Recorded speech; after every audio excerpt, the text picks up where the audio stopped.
ప్రియమైన సంగమ, దేవుని ప్రజలారా, దేవుని సొత్తైనటువంటి ప్రజలారా, దేవుడు లోకమును ఎంతో ప్రేమించి తన కుమారుని మన కోసం ఆ పరిశుద్ధిని, ఆ నీతిమంతుని, తన సొంత కుమారుని మన పాపాలను ఆయన భుజాల మీద వేసి మన శాపాలను ఆయన అనుభవిస్తూ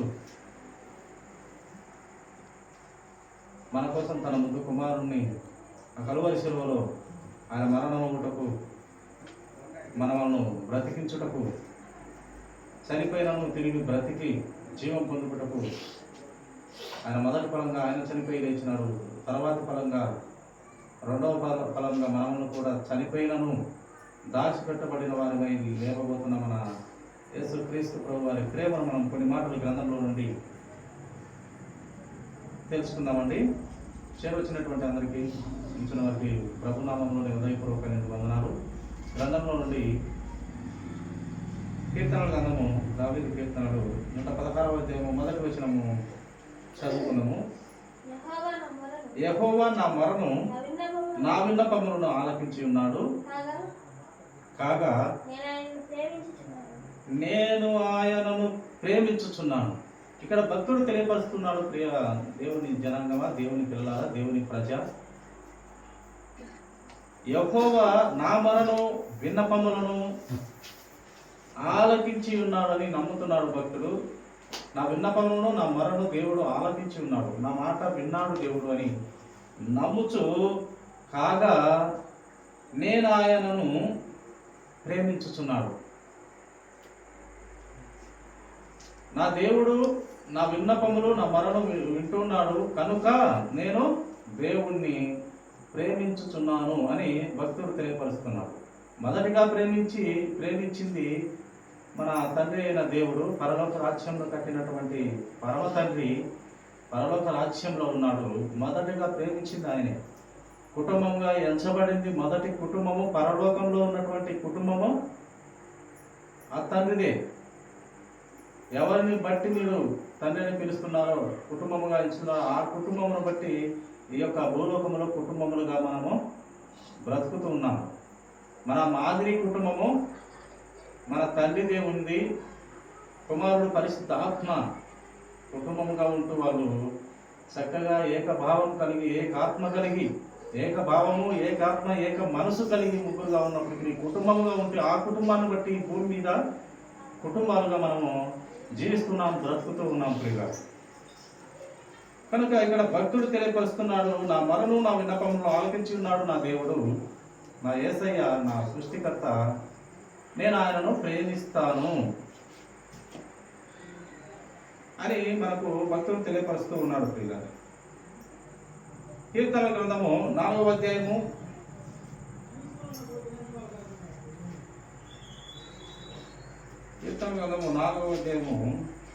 2వ వచనం కూడా మనం ఆ మాట చదువుకున్నాము.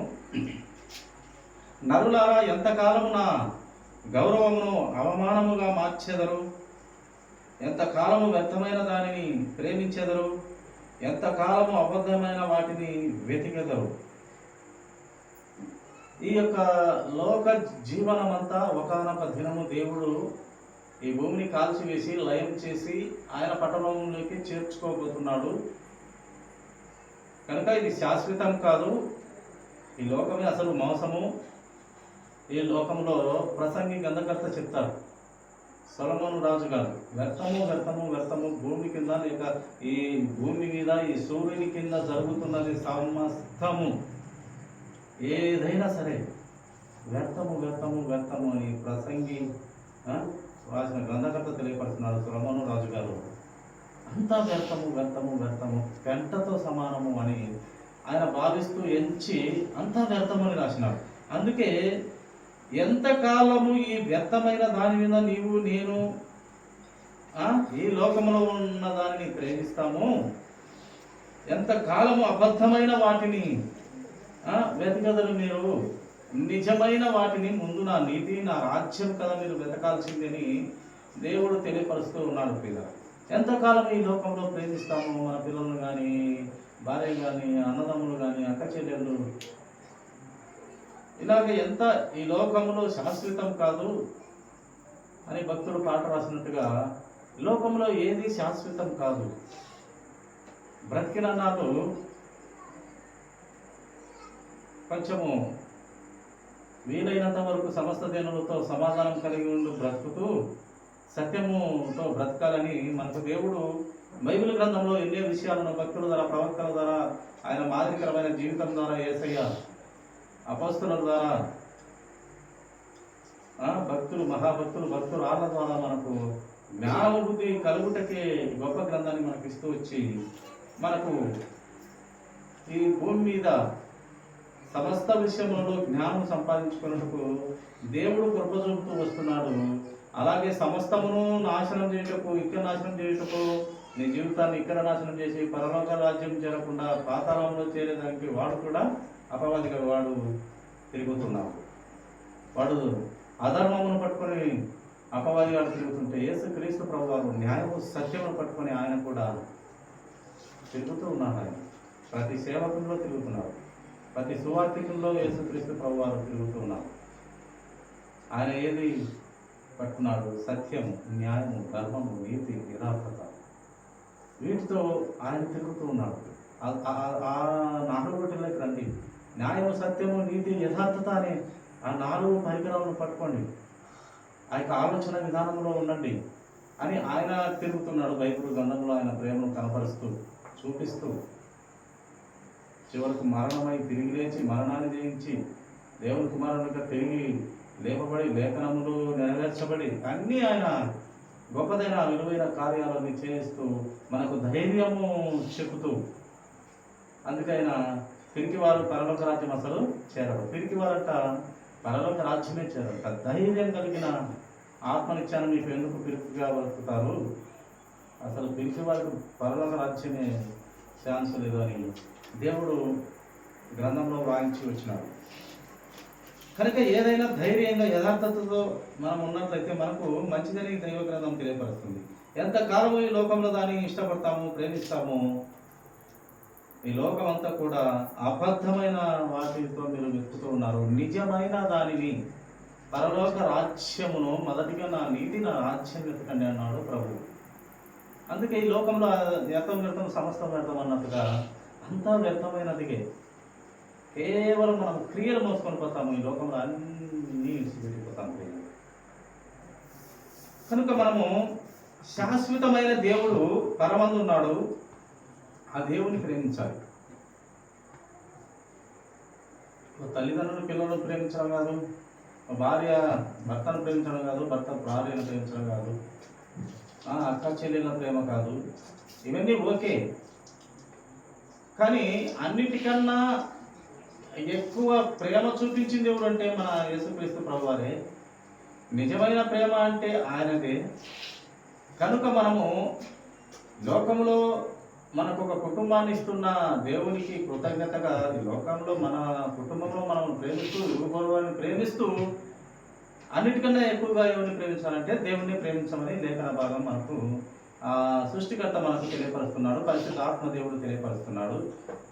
బైబిల్ గ్రంథంలో భక్తులంతా భక్తురాలంతా కూడా మనకు తెలియపరుస్తూ ఉన్నాడు. అదే కీర్తన గ్రంథము 91వ అధ్యాయము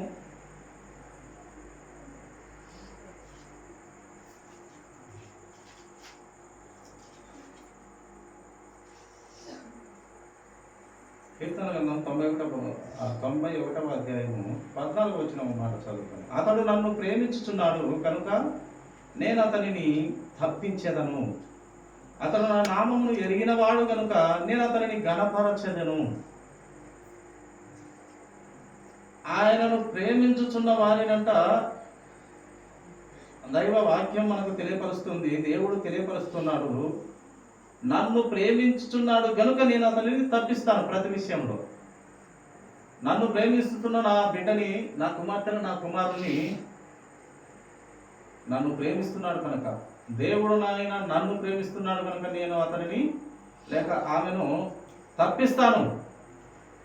శ్రమలలో, ఇరుకుల్లో, ఇబ్బందుల్లో, బాధల్లో, ప్రతి విధమైన లోక సంబంధమైన ప్రతి పాప విషయంలో నేను తప్పించేదను.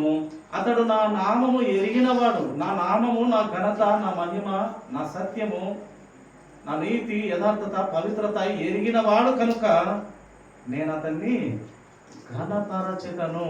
ఈ లోకంలో మనుషులు ఘనపరిస్తే, మనుషులు ఏదైనా సహాయం చేస్తే అది కొంచెం కాలమే ఉంటుందేమో, కానీ దేవుడికి ఒక పారి మహిమపరిస్తే, దీవిస్తే, ఆశీర్వదిస్తే అవి చాలా హెచ్చైన లెవెల్కి వెళ్ళిపోతాయి. ఇక చాలా గొప్పగా ఉంటాయి.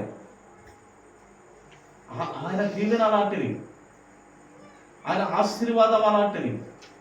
ఆయన ప్రేమిస్తే అంత ఘనపరుస్తాడు. ఆయనను ప్రేమిస్తే, దేవుడిని ప్రేమిస్తే, నన్ను ప్రేమించిన వారిని నేను ప్రేమించి ఘనపరుస్తాను. ఆస్తికర్తలుగా చేస్తాను. నా పిల్లలను అడుక్కు తినే పిల్లలుగా నేను చెయ్యను, తలగానే పెడతాను అని మనకు దైవ గ్రంథంలో మనకు ఆయన నోటి మాటలు మనకు కనపడతాయి.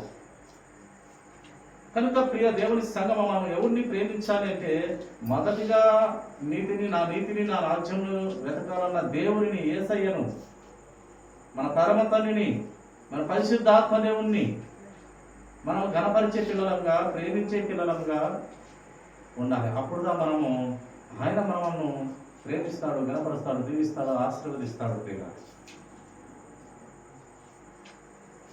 ఆయన ప్రేమించటమే కాదు, ఆశీర్వదించటమే కాదు, మన కష్ట నష్టాల్లో, ఇరుకులు, ఇబ్బందులు, బాధ, శ్రమలు, ఆపదలు, మరణం వరకు పోయినా కూడా ఆయన అంతవరకు పరిచయం చేస్తాడు. కానీ మళ్ళీ నిన్ను మరణానికైతే నన్ను ఆయన అప్పచెప్పడు, మనకు బ్రతికిస్తాడు.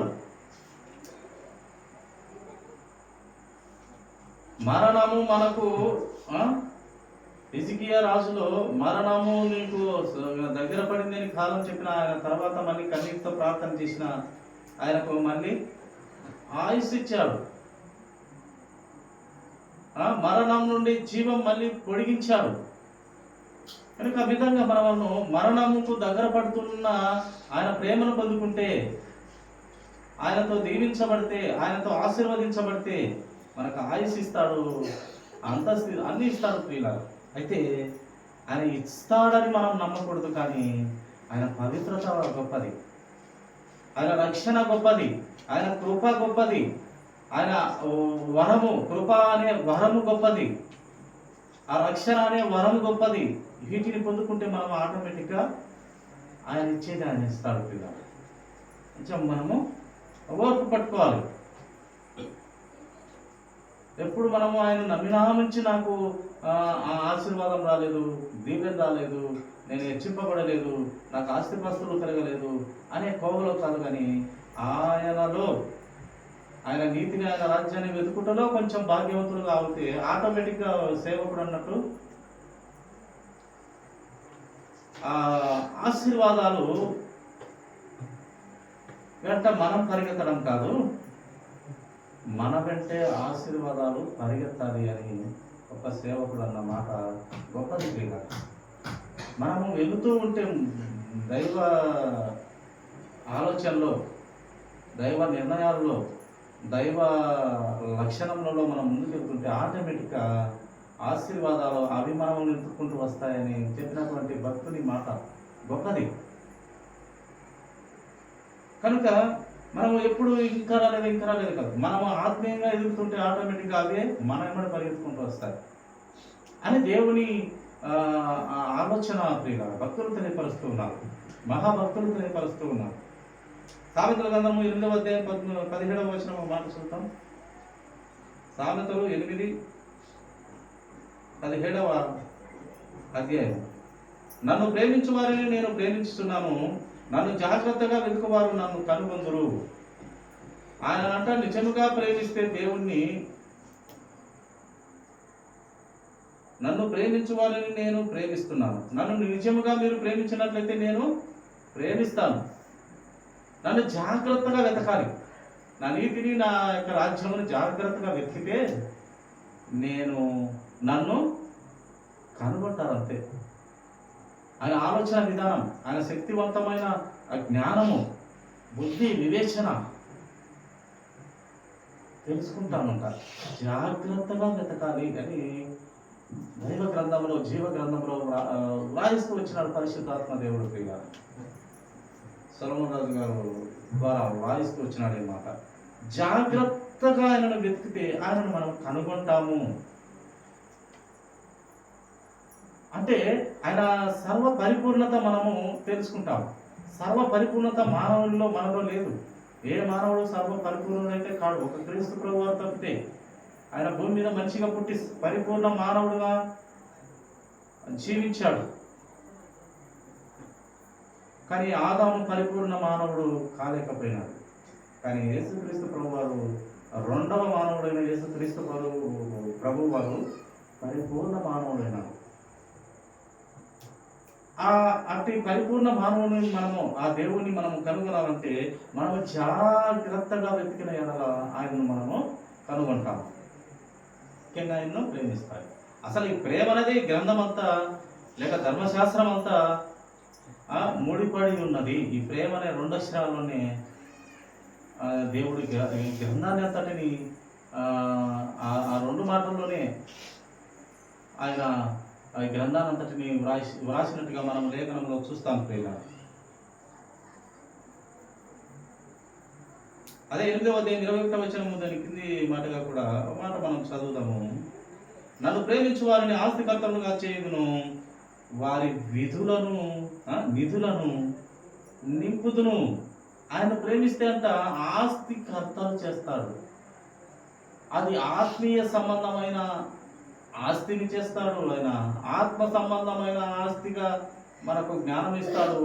ఈ భూలోక సంబంధమైన జ్ఞానంగా భూలోకంలో కూడా మనకు ఆయన ఆస్తికర్తలను చేస్తాడు. ఆయన తలుచుకుంటే ఎంతసేపు అదే మనుషులు నమ్ముట కంటే, రాజును నమ్ముట కంటే, మనుషులు నమ్ముట కంటే, రాజును నమ్ముట కంటే ప్రభువుని నమ్ముట మేలు, మంచిది, శ్రేయస్కరము.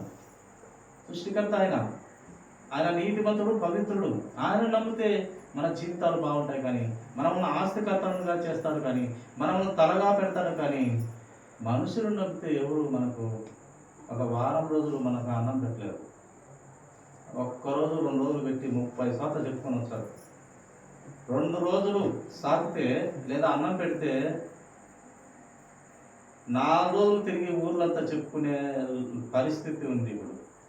2 రోజులు అన్ని పెట్టి 4 రోజులు ఊరంతా తిరిగి చెప్పుకుంటారు. అలాంటి లోకంలో బ్రతుకుతూ ఉన్నాం. కానీ మన యేసుక్రీస్తు ప్రభు వారిని మనము ప్రేమించినట్లయితే ఆయన ప్రేమ చాలా గొప్పది. వర్ణించడానికి సాధ్యం కాదు. అంత ప్రేమమయుడు, దయామయుడు, కరుణామయుడు. ఆయనలో మంచి సుగుణాలు, కోటాను కోట్ల మంచి లక్షణములు కలిగిన దేవుడు ఆయనలో కేవలము మంచి లక్షణములే ఉంటాయి. చెడు లక్షణాలు ఆయనలో ఉండవు. యోహాను సువార్త 14వ అధ్యాయం 21వ వచనము మాట చూస్తాము ప్రియులారా.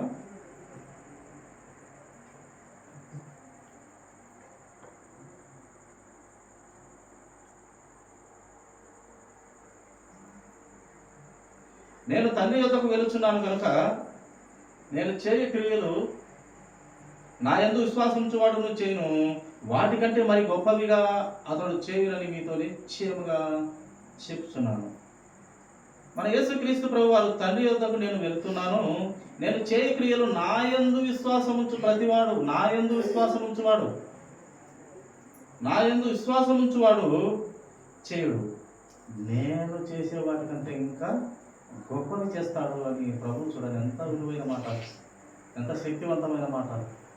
నేను చేసే వాటికన్నా గొప్పగా చేస్తారు నా నా నా యొక్క దాసులు, లేక నా పిల్లలు, నా సేవకులు, నా సైనికులు, నా బిడ్డలు, నా కుమార్తెలు నేను చేసేదానికన్నా ఎక్కువ చేస్తారు. చూడండి తండ్రి ఎంత, దేవుడు ఎంత గొప్పవాడు, ఎంత నమ్మకమైన వాడు, ఎంత నీతిపరుడు, పరిశుద్ధుడు. చూడండి, అందుకే నేను అప్పుడప్పుడు నమ్ముతున్నటువంటి మాట ఏంటంటే, మనిషిని దేవుడు దైవము చేయాలనుకుంటున్నాడు, అంటే ఆయనలాగా చేయాలనుకుంటున్నాడు. అందుకే ఆయన చెప్తూ ఉంటాడు గ్రంథంలో. ఏమని చెప్తాడంటే, నేను పరిశుద్ధుడైన ప్రకారము మీరు పరిశుద్ధులుగా ఉండాలి. నీ తండ్రి దేవుడు, నీ కుమారుడు, నీ పరిశుద్ధాత్మ దేవుడు పరిశుద్ధుడు.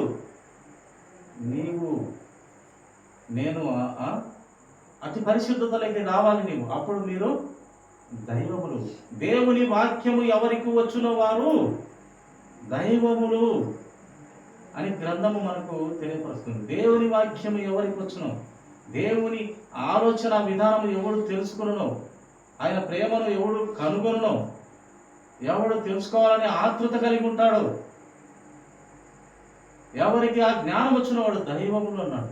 అందుకే ఆయన పరలోక రాజ్యంలో నీవు ఈ లోకంలో జాగ్రత్తగా పనిచేస్తే, నా ఇష్టమైన బిడ్డలుగా పనిచేస్తే పరలోక రాజ్యంలో నా సింహాసనము నీకు ఇస్తాను అన్నాడు. అంటే ప్రభువు కూర్చునే సీటు, ఆ సింహాసనము ఆయన లేచి ఆయన బిడ్డలకు ఇస్తాడట. ఇంకా అది దైవములనే ఆలోచన కాదా దేవునిది?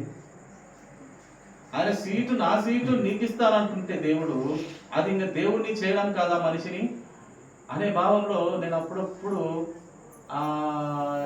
ఆ దేవుని గొప్ప ప్రేమను మనిషికి ఇంతలా విలువిస్తున్నాడు దేవుడు.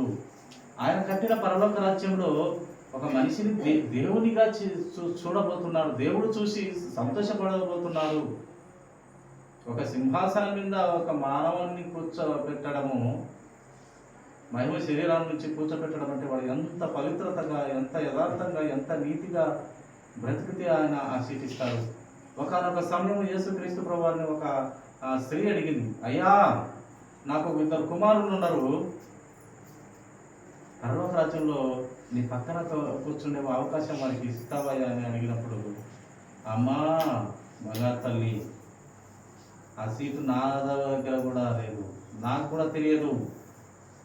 మన తండ్రి దేవుడు, మన పరమ తండ్రి, పరలోక రాజ్యమును కట్టినటువంటి తండ్రి ఎవరికిచ్చునో నాకు కూడా తెలియదమ్మా.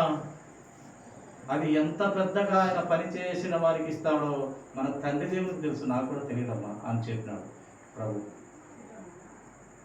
ఆమె చాలా తెలివిగా అడిగింది, ఏమన్నా ప్రభు చేత అయితే ఇస్తాడేమో, అంత గొప్ప ధన్యత వస్తుందేమో అని ఆశ కలిగి ఆ తల్లి అడిగింది. అది నా చేతుల్లో లేదమ్మా. దేవుడు ఎవరికి నిర్ణయించినాడో, ఎవరు ఆ కష్టమైన పని ఇష్టంగా చేసినాడో, ఆయన పని కష్టమైనప్పటికీ ప్రాణాలు పెట్టి తలలు తెంచి సాక్షులై ఎంతమంది చనిపోయినారో ఎవరికి ఇస్తాడో నాకు కూడా తెలియదమ్మా, మన పరలోక రాజ్యంలో కట్టిన తండ్రికి తెలుసు అని చెప్పినప్పుడు ఆమె సైలెంట్ అయిపోతుంది. కనుక ఎవరికైతే దేవుని వాక్యం వచ్చిన వాడు దైవములు అని చెప్పిన మన యేసయ్య వాక్యంతో కట్టబడితే, దిద్దబడితే మన జీవితాలలో వెలుగులు నింపబడతాయి ప్రియులారా. అందుకే యవ్వన కాలంలో దేవుని కాడి మోసే చాలా మంచిదంట. యవ్వన కాలంలో దేవుని కాడి మోయడం కాదు, కానీ యవ్వన కాలంలో మనిషి అహంకారాన్ని బాగా కనపరుచుకుంటాం మన మానవ జీవితం. యవ్వన కాలంలో బలము, కండలు ఉండాలనే అహంకారము, ఇంకా యవ్వనంలో ఉండాలనే ఇది ఆ ఆవేశము, ఆ కోపము కొంచెము కండలు తగ్గి వయసు మీద పడిన తర్వాత మనము సచ్చిన కుక్కల మాదిరి వలె అప్పుడు మాట్లాడుతూ ఉంటాం అందరం, మనుషులందరం కూడా. అందుకే దేవుడు యవ్వన కాలంలో నా పని గిన చేస్తే మీకు మంచిది, నరునికి మేలు, కానీ నీ పని, నీ గర్వం నీవు చూపించుకుంటే మేలు కాదు, అది కీడికే అని కూడా దేవుడు వాక్యం మనకు తెలియపరుస్తుంది. యవ్వనం కాలంలో దేవుని పని చాలా మంచిది. జ్ఞానము, దేవుని జ్ఞానం వస్తుంది. ఈ లోక సంబంధమైన అహంకారము, గర్వము, కొవ్వు ఇవన్నీ కూడా తగ్గించబడతాయి అన్నమాట. యవ్వనంలో ఉన్నప్పటికీ నీ వాక్యంతో కట్టబడుతుంది, తగ్గించుకుంటాడు. హెచ్చింపు అనేది తగ్గించుకొని తగ్గింపులోకి వస్తాడు. అప్పుడు దేవుని దీవెన, ఆశీర్వాదం, ప్రేమ, అప్పుడు నిన్ను ఆయన గణపరిస్తే నీ ఘనత చాలా పవర్ఫుల్గా, చాలా శక్తివంతంగా ఉంటుంది. మనిషి గణపరిస్తే పెద్దవాడు కాలేడు, కానీ దేవుడు గణపరిస్తే చాలా గొప్పవారు అవుతారు. అది ఈ లోకంలో కావచ్చు, పరలోక రాజ్యంలో కావచ్చు. చివరిగా ఒక మాట చూడండి,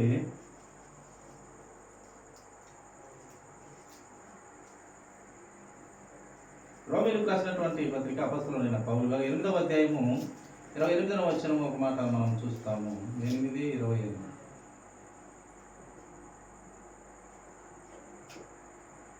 దేవుని ప్రేమించు వారికి అనగా ఆయన సంకల్పము చొప్పున పిలువబడిన వారికి మేలు కలుగుటకై సమస్తమును సమకూడి జరుగుచున్నవని ఎరుగుదుము. దేవుని ప్రేమించు వారికి అనగా ఆయన సంకల్పము చొప్పున పిలువబడిన వారికి, దేవుని సంకల్పం ఉంటుంది ఒకటి. మనం ఎన్నో శ్రమలు, ఇరుకులు, ఇబ్బందులు పెట్టి నీకు ఆ ఇబ్బందుల ద్వారా, ఆ శ్రమ ద్వారా, కష్టము నష్టము తెలియపరిచి నిన్ను మంచి స్థితిలోకి, ఆయన సంకల్పంలోకి తెచ్చుకుంటాడు. ఒక శిల్పి పనికిమాలిన రాయి తెచ్చి, అది పనికిమాలిదే, చాలా ఇబ్బంది పెట్టి ఉరితో కొట్టి కొట్టి దాన్ని కొట్టి ఈ పక్క కొట్టి అది కొట్టి ఒక మంచి అందమైన రూపాన్ని ఇచ్చి ఒక శిల్పకారుడుగా ఆ శిల్పాన్ని చక్కగా చెప్తా. ఆ పనికిమాలిన రాయికి అందం లేనటువంటి ఆ బండను తెచ్చి చక్కగా చెక్కి దాన్ని కొట్టి శిక్షించి ఒలిచి మంచి అందం ఇచ్చినట్టుగా మన ప్రభువు కూడా అలాంటి స్థితిగా మనల్ని చేస్తాడు. ప్రతి విషయంలో మనల్ని చెప్తాడు అనమాట. ఎరుకులు పెడతాడు, బాధలు పెడతాడు, ఆనందాన్ని ఇస్తాడు, సంతోషిస్తాడు, మరణాలు ఇస్తాడు. కుటుంబంలో అన్నీ నీకు తెలియపరచాలి.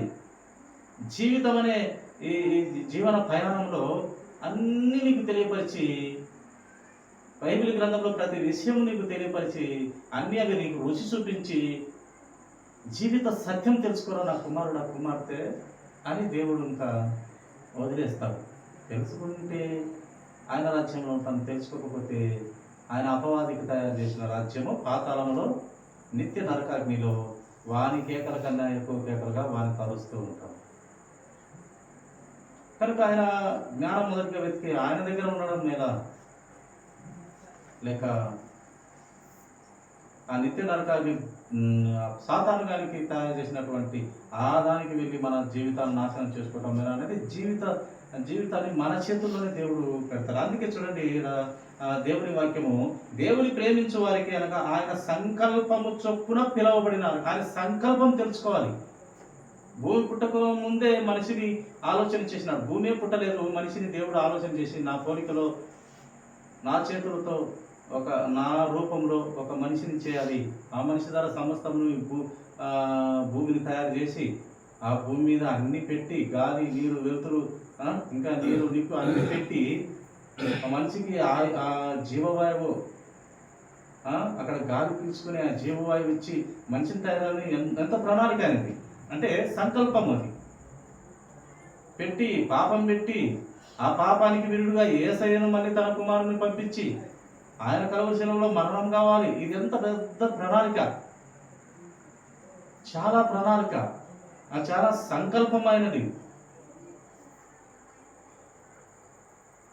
కనుక ప్రియ దేవుని సంగమా, ఈ ప్రణాళిక ఎవరికైతే ఆ ప్రణాళిక తెలుసుకొని దాని చొప్పున పిలువబడి ఉంటారో వానికి మేలుకు కలుగుటకై, ఆ ప్రణాళిక తెలిసిన ప్రతి విధమైన దేవుని జ్ఞానము, ప్రతి విధమైన దేవుని ఆలోచన విధానం ఎవరికైతే తెలుస్తుందో వారికి మేలు కలుగుటకు సమస్తము కూడి అలా వస్తాయంట అతని దగ్గరికి లేదా ఆమె దగ్గరికి.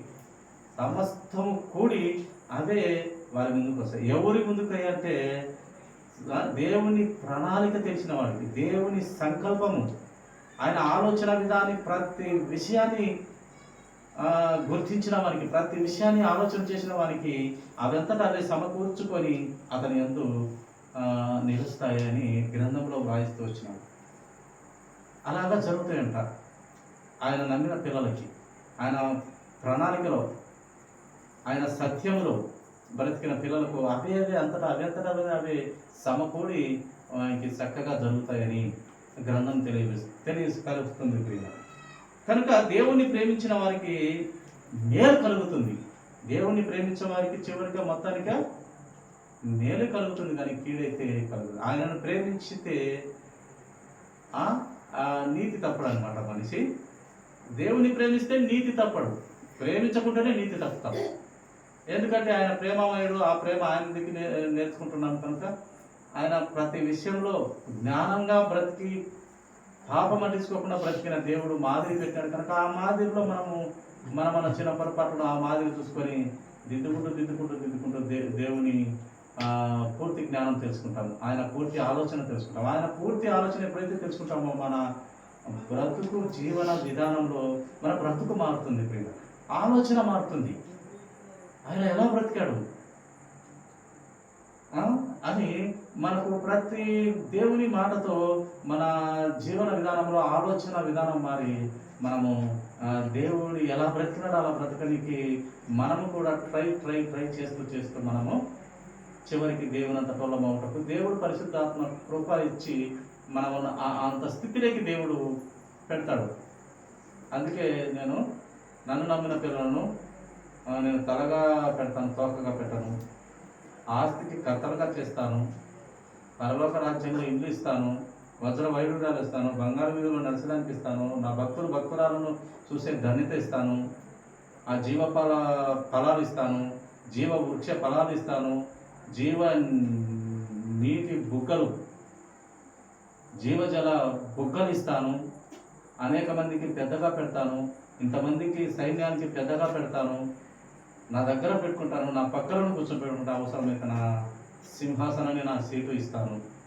ఇది మనిషికి ఇచ్చే ఘనత. దేవుడు ఆయన పోలికలో పుట్టించుకున్నందుకు, ఆయన ప్రేమించినందుకు ఈ మనిషికి ఇచ్చే ఘనత ఇంత గొప్పగా ఉన్నాయి పరలోక రాజ్యం.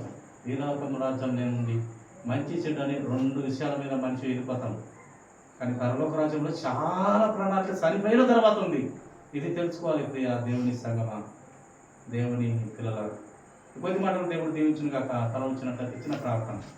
మహిమ కలిగిన తండ్రి, పరమందున మా ప్రభువా, స్తోత్రాలైనా నేను ఎంతో ప్రేమించిన దేవుడు తండ్రి. నిన్ను ప్రేమిస్తే తండ్రి నీ బిడ్డలను తప్పించే దేవుడు, క్రమంలోకి నడిపించే